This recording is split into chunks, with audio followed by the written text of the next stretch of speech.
Hello friends, मी Vishakha. Global online मराठीमध्ये आपल्या सर्वांचं स्वागत आहे. आजच्या सेशनमध्ये आपल्याला Maharashtra university of health science Nashik MUHS Nashik यांच्या PhD एंट्रन्स टेस्टसाठी रिसर्च मेथॉडॉजी स्टडी करायचं आहे. आजचं हे आपलं 5वं लेक्चर आहे. ऑलरेडी 4 लेक्चर्स कंप्लीट झालेले आहेत रिसर्च मेथॉडॉजीवरचं, जे आपल्याला ही टेस्ट किंवा ही एक्झाम क्लिअर करण्यासाठी खूप हेल्पफुल ठरणार आहेत. सेशन स्टार्ट करण्यापूर्वी एक इम्पॉर्टंट सूचना किंवा संधी आहे त्या स्टुडंटसाठी जे स्टुडंट्स यावर्षीची PhD एंट्रन्स टेस्ट टार्गेट करत आहेत त्यांच्यासाठी स्पेशल पेपर 1 रिसर्च मेथॉडॉजीवरती कंप्लीट कोर्स घेऊन आलो आहोत. ज्या कोर्समध्ये तुम्हाला मिळणार आहेत full syllabus notes, full syllabus test series, full syllabus video lectures plus 1500 plus MCQ PDF जी रिव्हिजनसाठी तुम्हाला कामाला येणार आहे. असा हा कंप्लीट कोर्स आहे जो तुम्हाला ही PhD एंट्रन्स टेस्टमध्ये सेक्शन ए मध्ये किंवा पेपर 1 मध्ये कंप्लीट म्हणजे मॅक्झिमम मार्क्स मिळवण्यासाठी हेल्प करणार आहे. सो हा कोर्स जॉईन करण्यासाठी फक्त दिलेल्या व्हॉट्सअप नंबरवरती मेसेज करायचा आहे, ज्याची फीस आहे 999 म्हणजे 999 रुपये. तर आजच्या व्हिडिओमध्ये आपण काय बघणार आहोत, युनिट 1 मध्ये जो आपल्याला समोर स्क्रीनवर दिसतो आहे तो पूर्ण सिलेबस आहे. Foundation of research, meaning of research, motivation for research, objectives of research, characteristics of scientific method, empiricism, value neutrality, repeatability, verifiability, approaches to the research, positivistic and interpretive, qualitative and quantitative, inductive and deductive, हे सगळे unit 1 मधले points आहेत. आजच्या व्हिडिओमध्ये आपण foundations of research, meaning of research, motivation for research, objectives of research, characteristics of scientific method हे 3 topic घेणार आहोत आणि त्यावरचे काही MCQs बघणार आहोत, त्याचा कन्सेप्ट बघणार आहोत. आजच्या व्हिडिओमध्ये जर हा टॉपिक कवर झाला नाही तर आपण नेक्स्ट लेक्चरमध्ये देखील हेच टॉपिक कवर करणार आहोत. तर बघूया पहिला प्रश्न काय आहे याचा. फर्स्ट आहे, who authored the book methods of social research, सामाजिक संशोधनातील पद्धती या पुस्तकाचे लेखन कोणी केले आहे किंवा त्याचे ऑथर कोण आहेत हे आपल्याला सांगायचं आहे. The meaning of research, definition of research हे सिलेबसमध्ये आहे आणि त्याच्यामध्ये आपल्याला अशा प्रकारचे प्रश्न येऊ शकतात की हे बुक कोणी लिहिलेलं आहे, कुठल्या संशोधकाने लिहिलेलं आहे किंवा कोणत्या संशोधकाच्या पुस्तकामध्ये जो मेथड्स सांगितलेले आहे सोशल रिसर्चच्या, असा देखील प्रश्न येऊ शकतो आपल्याला. मी इथे आपल्याला विचारलेले की मेथड्स इन सोशल रिसर्च या बुकचे लेखन कोणी केलेले आहे किंवा लेखक कोण आहेत. ऑप्शन्स आहेत Wilkinson, CR Kothari, Kerlinger and Goode and Hatt. हे 4 ऑप्शन्स दिलेले आहेत. तर आपल्याला याचं करेक्ट आन्सर सांगायचं आहे. त्याचं करेक्ट आन्सर आहे डी, गॉड अँड हॅट. हे जे 2 आहेत हे लेखक, या लेखकांनी मिळून मेथड्स इन सोशल रिसर्च हे बुक लिहिलेलं आहे, ज्याला मराठीमध्ये सामाजिक संशोधनातील पद्धती असं म्हणू शकतो. त्यांनी त्या पुस्तकामध्ये आपल्याला वेगवेगळ्या पद्धती सांगितलेल्या आहेत की रिसर्चमध्ये कुठल्या पद्धती करू शकतात. न्यू सोशलॉजी सांगितलेली आहे, values, pure and applied research, basic elements of scientific method, concepts, probability and samplings, त्या सगळ्या गोष्टी ज्या आहेत त्या प्रकारच्या बुक्समध्ये आपल्याला कन्सेप्ट क्लिअर केलेले आहेत. विल्यम जे गुड आणि पॉल हॅट या 2 लेखकांनी. This book attempts to steer a course between simple adult account of research studies with their technical details. तर या बुकमध्ये त्यांनी काय सांगितलेलं आहे, सिम्पल अकाउंट्स सांगितलेले आहेत ऑफ रिसर्च स्टडीजचे, वेगवेगळ्या मेथड्स सांगितलेल्या आहेत, टेक्निकल गोष्टी सांगितलेल्या आहेत की रिसर्च कसे केले गेले पाहिजेत हे त्यांच्या बुकमध्ये त्यांनी सांगितलेलं आहे. And a set of broad generalization about research methodology, तेच पद्धती, बुकच्या नावावरूनच आपण अंदाज लावू शकतो की त्या बुकमध्ये काय माहिती दिलेली आहे किंवा कशाचा अभ्यास केलेला आहे. मग त्यामध्ये आपल्याला त्यांनी जनरलायझेशन सांगितलेलं आहे रिसर्च मेथॉडॉलॉजी विषयी. तर ही बुक पब्लिश कधी झाली होती, 1952 मध्ये. नेक्स्ट क्वेश्चन बघूया. सेकंड नंबरचा क्वेश्चन आहे, research is an organised and systematic enquiry defined by, संशोधन ही एक संघटित आणि पद्धतशीर चौकशी आहे द्वारे परिभाषित केली गेली आहे किंवा यांनी आपल्याला सांगितलेलं आहे. तर ही एक डेफिनेशन आहे किंवा एक स्टेटमेंट आहे जे एका संशोधकाने केलेलं आहे संशोधनाबद्दल. तर संशोधनाबद्दल ते काय म्हणतात की हे एक संघटित आणि पद्धतशीर चौकशी आहे. का? कारण आपण वेगवेगळ्या स्टेजमधून ही प्रोसेस करतो आणि ही एक पूर्ण प्रोसेस आहे, सिस्टमॅटिक आहे आणि ही एक एन्क्वायरी पण आहे, कारण आपण जेव्हा डेटा कलेक्ट करतो तेव्हा ते वेगवेगळ्या टेक्निक्सच्या आधारे, टूल्सच्या आधारे ती एन्क्वायरी करून आपण हा डेटा कलेक्शन करत असतो. म्हणून रिसर्च ही एक ऑर्गनाइज्ड म्हणजे संघटित आणि पद्धतशीर चौकशी आहे असं एक संशोधक आपल्याला म्हणतो. पण तो कोणता संशोधक आहे तो आपल्याला सांगायचा आहे या प्रश्नामधून. आपल्या ऑप्शन्स आहेत मार्शल, पी.व्ही. यंग, एमोरी आणि कार्लिंगर. तर याचं करेक्ट आन्सर आहे सी, एमोरी. एमोरी काय म्हणतात की research is an organised and systematic enquiry. This is about our research. A systematic investigation including research development, testing and evaluation designed to develop or contribute to generalized knowledge. या प्रकारचा meaning असलेली definition आपल्याला एमोरी या संशोधकांनी दिलेली आहे की ज्याच्यामध्ये सिस्टमॅटिक इन्व्हेस्टिगेशन असतं म्हणजे पद्धतशीर शोध असतो, इन्क्लुडिंग रिसर्च डेव्हलपमेंट त्याच्यामध्ये संशोधनाचा विकास देखील होत असतो, टेस्टिंग अँड इव्हॅल्युएशन असतं म्हणजे त्याच्यामध्ये परीक्षाही घेतली जाते, टेस्ट घेतले ते आणि त्याचं मूल्यांकनही केलं जातं. कशासाठी तर जे आपल्याकडे नॉलेज आहे किंवा जे नॉलेज आपल्याला मिळणार आहे ते जनरलाइज करण्यासाठी आणि कंट्रीब्यूट करण्यासाठी. या प्रकारची डेफिनेशन आपल्याला एमोरी या संशोधकाने दिलेली आहे. नेक्स्ट क्वेश्चन बघूया 3rd नंबरचा. A systematic step-by-step procedure following logical process of reasoning called. तर्कशक्तीच्या तर्कशुद्ध प्रक्रियेनंतर एक पद्धतशीर पायरी असते त्याला काय म्हणतात.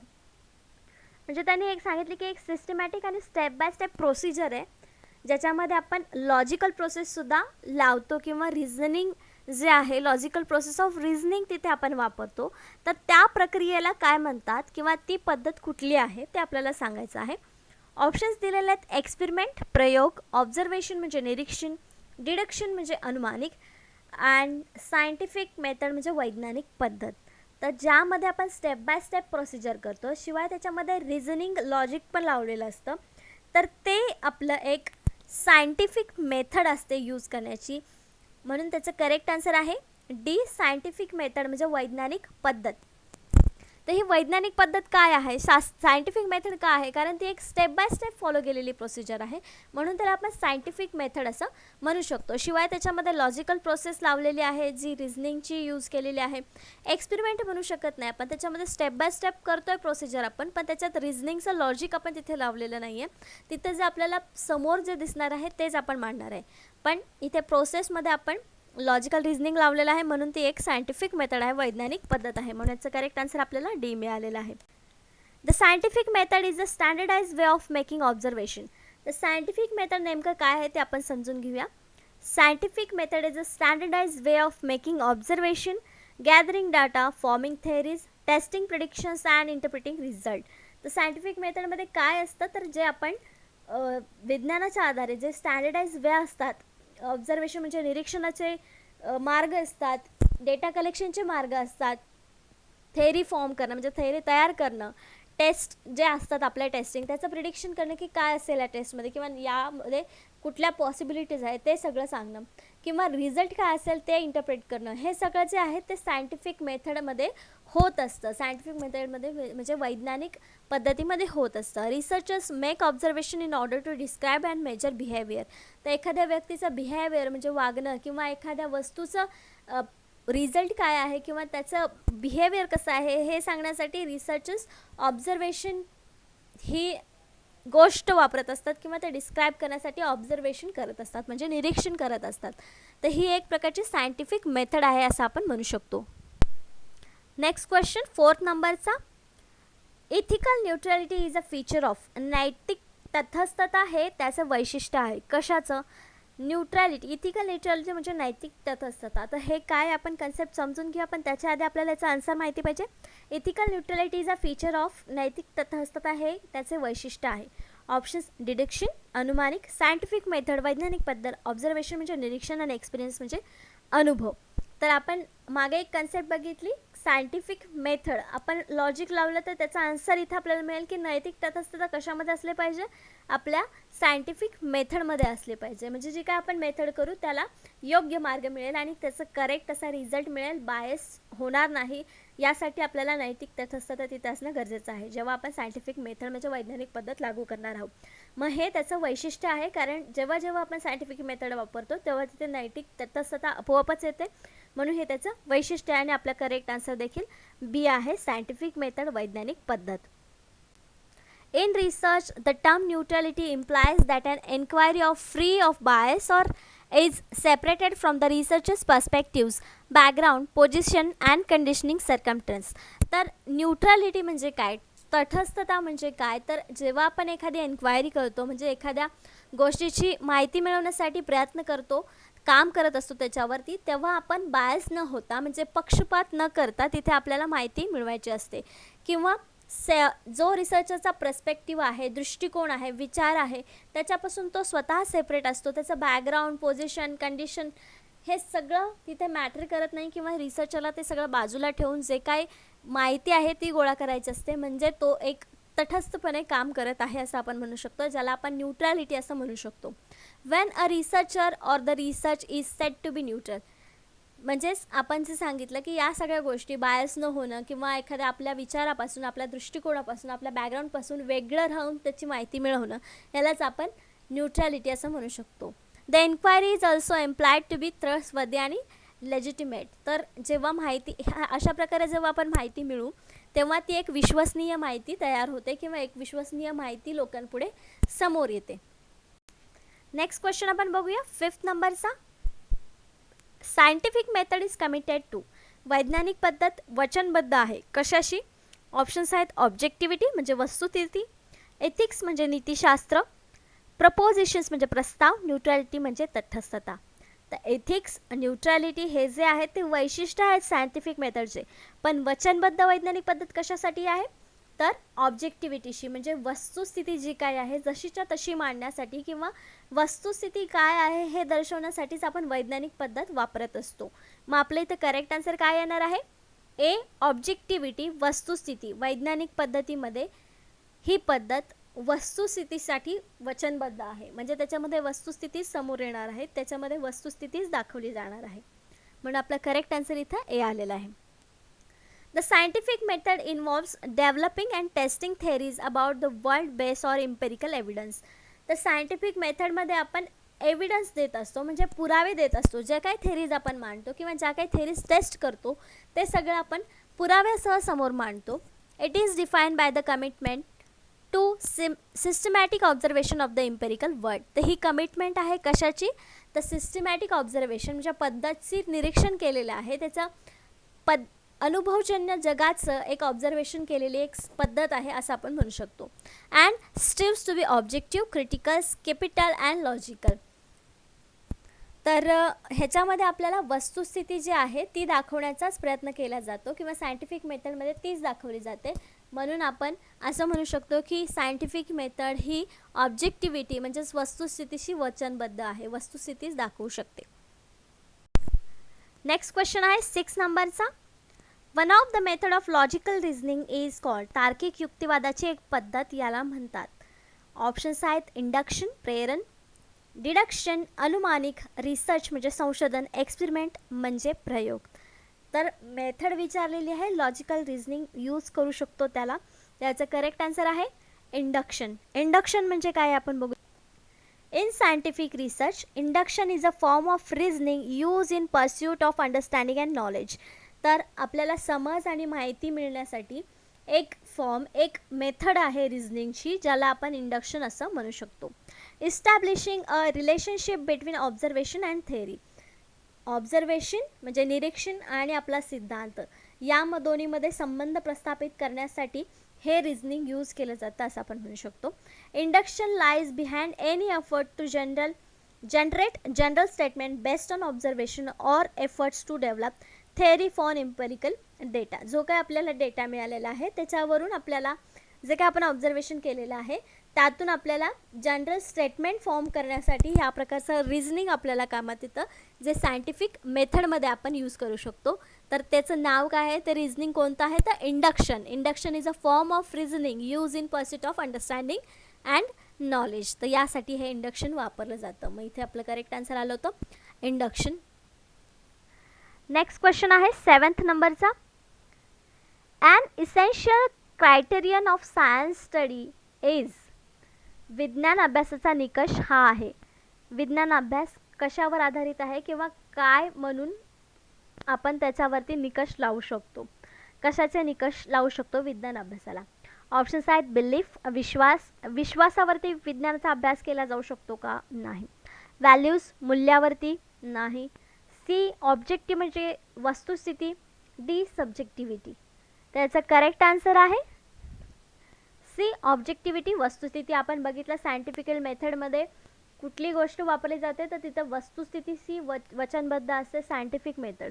मग इथेच आपण सायन्सचा स्टडी करत असताना कुठला निकष आवश्यक आहे तर ऑब्जेक्टिव्हिटी म्हणजे वस्तुस्थिती.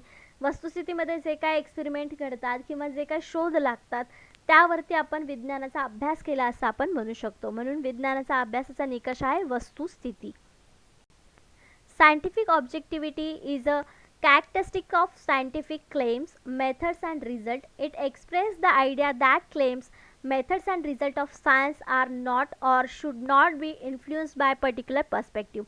तर सायंटिफिक मेथडमध्ये वस्तुस्थिती जी मांडलेली असतं ते एक वैशिष्ट्य असतं सायंटिफिक मेथडचं, कारण त्याच्यामधले रिझल्ट जे असतात, पद्धती ज्या असतात त्या कोणाच्या विचारांनी किंवा त्यांच्या पक्षपाताने इन्फ्लुएन्स होऊ नये, म्हणजे त्याच्यावर त्याचा प्रभाव असू नये, पर्टिक्युलर दृष्टिकोन त्याच्यावर असू नये, हे त्याच्यामध्ये मानलं जातं.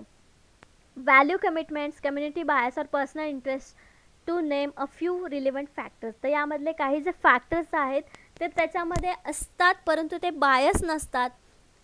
ते एका सायंटिफिक मेथडने, एका व्यवस्थित मार्गाने, पद्धतीने स्टेप बाय स्टेप बनवलेले असतात आणि ते वस्तुस्थितीशी निगडीत असतात किंवा वस्तुस्थितीवरच आधारित असतात असं आपण म्हणू शकतो वैज्ञानिक पद्धती रिसर्चमधल्या. नेक्स्ट क्वेश्चन आहे 8 नंबरचा. Empirical verifiable observation is. अनुभवजन्य सत्यापित निरीक्षण आहे किंवा अनुभवजन्य सत्यापित निरीक्षणाला काय म्हणतात. ऑप्शन्स आहेत थिअरी, सिद्धांत, मूल्य, फॅक्ट, तथ्य, स्टेटमेंट, विधान.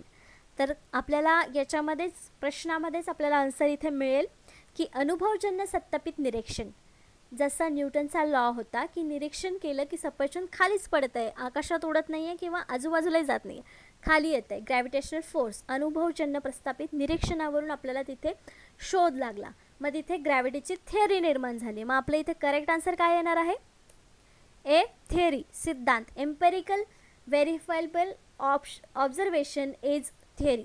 जे आपल्या अनुभवातून एखादं सत्य बाहेर येतं किंवा निरीक्षण केलं जातं सत्य, त्याला आपण थेरी म्हणतो किंवा तीच थेरी आपण बाकीच्यांना सांगतो. सिद्धांत ज्याला आपण म्हणतो. Theories are formulated to explain, म्हणजे थेरीज कशासाठी असतात, तयार कशासाठी केल्या जातात ते दुसऱ्यांना एक्सप्लेन करण्यासाठी, बाकीच्या लोकांना ते समजण्यासाठी, प्रिडिक्ट करण्यासाठी, समोरच्या फ्युचरमधल्या काही गोष्टी प्रिडिक्ट करण्यासाठी. अँड अंडरस्टँडिंग फेनॉमेना, तर त्याचा मेन उद्देश काय आहे किंवा काय कार्य आहे हे समजून घेण्यासाठी. And in many cases to challenge and extend existing knowledge within the limits of critical bounding assumptions. जे काय आपण assumptions करतो, ज्याला आपण लिमिट घातलेली असते, त्या लिमिटच्या बाहेर आपल्याला नॉलेज मिळावं, म्हणजे त्याला कुठली लिमिट असेल तर ते नॉलेज घेऊन हे गोष्ट चुकीची आहे किंवा हे जे आहे ते समजून घेण्यासाठी, नॉलेज वाढवण्यासाठी आपण थिअरीज निर्माण करत असतो. The theoretical framework introduces and describe the theory that explain why research problem under study exist. तर थेरटिकल फ्रेमवर्क आपण या विषयाचा अभ्यास का केला हे दुसऱ्यांना सांगत असतं किंवा रिसर्च प्रॉब्लेम हा स्टडीसाठी का घेतला आहे किंवा त्याच्यावर स्टडी का केली गेली पाहिजे हे आपल्याला थेरीजमधून समजतं किंवा थेरीज हे आपल्याला एक्सप्लेन करत असतात. तर सिद्धांत, थेरी कशासाठी असतात किंवा त्या कशा होतात ते आपल्याला समजलं. तर थेरीज या अनुभवातून जे निरीक्षण सत्यापित होतं त्याच्यातून ह्या थेरीज निर्माण होत असतात. नेक्स्ट क्वेश्चन आहे 9th नंबरचा. Social science deals with. सामाजिक विज्ञान डॅश डॅशशी व्यवहार करते. कशाशी व्यवहार करते सामाजिक विज्ञान. आपण आतापर्यंत सायंटिफिक मेथड बघत होतो म्हणजे वैज्ञानिक पद्धती, तर इथे सामाजिक विज्ञान नावाची एक कन्सेप्ट आहे. तर ती काय आहे, ती कशाशी व्यवहार करते. ऑप्शन्स आहेत ऑब्जेक्ट्स, वस्तू, ह्युमन बिईंग म्हणजे मानव, लिव्हिंग थिंग्स जिवंत गोष्टी ज्याला आपण सजीव गोष्टी म्हणतो, नॉन लिव्हिंग थिंग्स म्हणजे निर्जीव गोष्टी. तर याचं करेक्ट आन्सर आहे बी ह्युमन बिईंग, मानव. कारण सामाजिक विज्ञानमध्ये काय येतं तर जे आपण व्यक्ती म्हणजे मानव जो आहे तो एक सामाजिक प्राणी आहे. समाजामध्ये ज्या ज्या गोष्टींसाठी त्यांना डील करावी लागते ते सगळं सामाजिक विज्ञानमध्ये येतं. मग ह्युमन बिईंगशी रिलेटेड आहे सामाजिक विज्ञान, कारण तो एक सामाजिक प्राणी आहे. मानव म्हणजे एक सामाजिक प्राणी आहे, म्हणून त्याला आपण सामाजिक विज्ञान असं म्हणू शकतो.